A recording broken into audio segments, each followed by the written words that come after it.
O verão está aí e é a estação mais quente do ano, pede que o corpo se hidrate. E para aprender tudo sobre hidratação, a gente vai conversar com a nutricionista Camila Cardoso.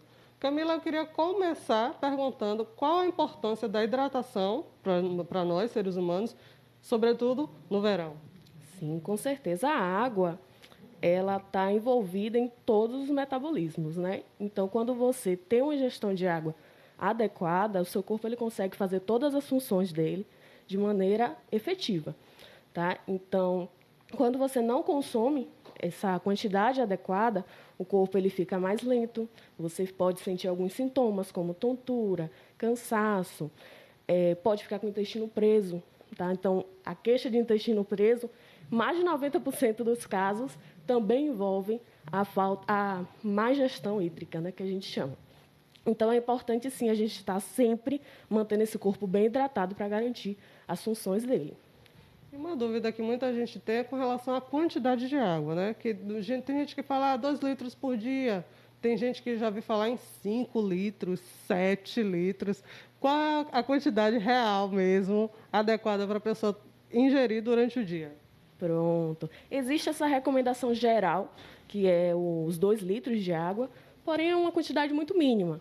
Geralmente, nós profissionais, nós trabalhamos com uma equação que é 35 ml vezes o peso do paciente. Então, por exemplo, se a pessoa tem 70 quilos, vezes 35 vai dar 2.450 litros de água. Mas a orientação mínima é 2,5 a 3 litros. Claro que isso vai depender muito do paciente. Então, se for um paciente atleta, ele pode precisar de uma quantidade maior de água. Tá? Agora, se for um paciente com doença renal crônica, ele pode precisar de menos água. Então, tudo isso precisa ser avaliado. Com certeza. E quando a gente fala em hidratação, é só água que a pessoa deve ingerir? Ou tem outros produtos, outros alimentos que contêm água que a pessoa também pode estar inserindo na alimentação? Além da água, nós vamos ter os sucos. Tá? Nós podemos estar aumentando a ingestão de frutas que hidratam. Então, melancia, abacaxi, laranja. Então, são frutas que têm um teor de água maior. Tem as bebidas como o isotônico, que não são para todo mundo.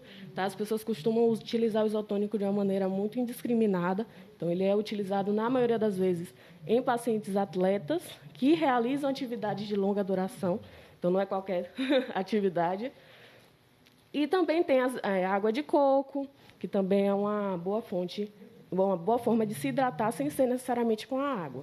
Lembrando que a prioridade é sempre o consumo de água.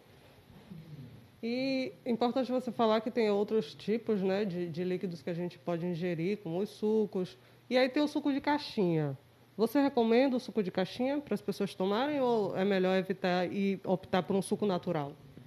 Sempre priorizar os alimentos mais naturais, tá? O suco de caixinha ele vai ter muito aditivo químico, ele vai ter muito açúcar, então ele vai causar picos de glicemia, ele vai causar inflamação no nosso corpo, então ninguém deveria utilizar, muito menos as crianças, que são o grupo que mais tem acesso a esse tipo de alimento.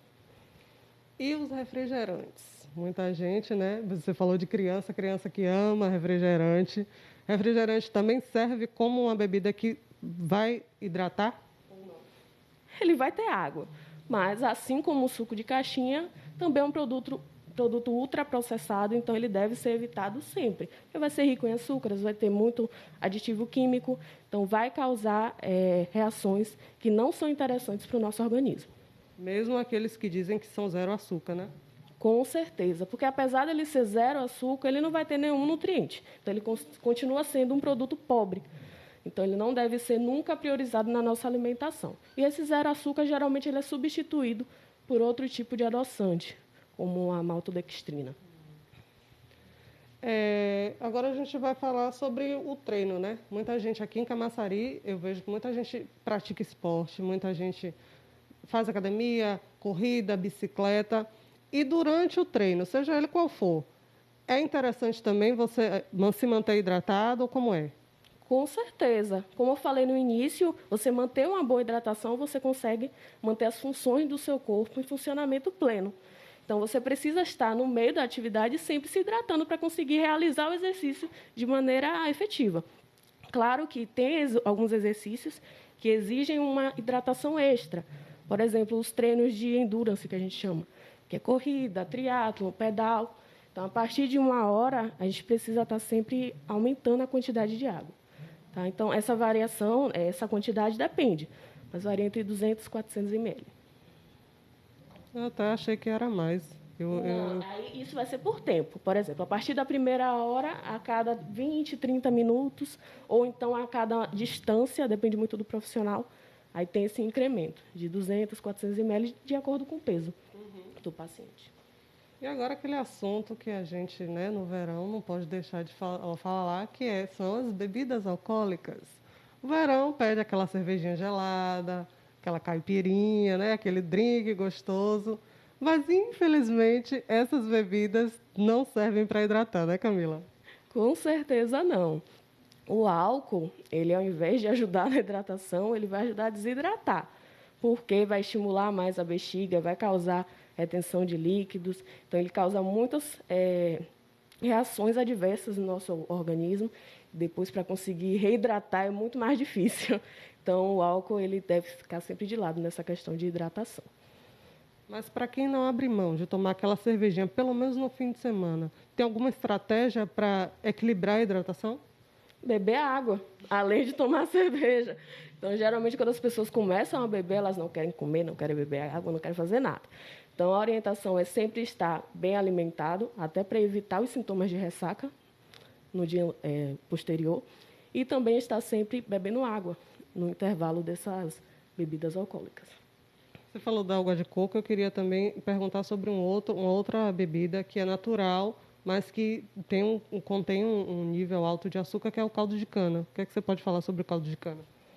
O caldo de cana ele é uma bebida natural, porém, ele vai ter muito açúcar. Então, ele não pode ser consumido diariamente. Tá? Ele vai entrar como se fosse o suco. Né? É o suco da cana. Só que ele tem que ter a sua quantidade sempre mais reduzida. Qualquer suco, eu sempre oriento no máximo 200 ml no horário que você estiver consumindo ele. Para finalizar, eu queria que você desse um recado para as pessoas se hidratarem nesse verão aí que está bem quente já. Isso, o verão esse ano veio com força total, está muito quente, então é muito importante, a gente tem que estar se dedicando a essa hidratação para manter sempre o nosso corpo saudável e funcionando tudo direitinho, como ele deve estar funcionando, tá certo? E é isso. Isso aí, obrigada Camila pela sua participação aqui no nosso quadro Dica do Especialista. Quem quiser acompanhar, Camila atende em várias clínicas aqui em Camaçari, a gente vai deixar o Instagram dela aqui para vocês seguir nas redes sociais e saber todas as informações sobre onde você pode encontrá-la, sobre consultas, enfim.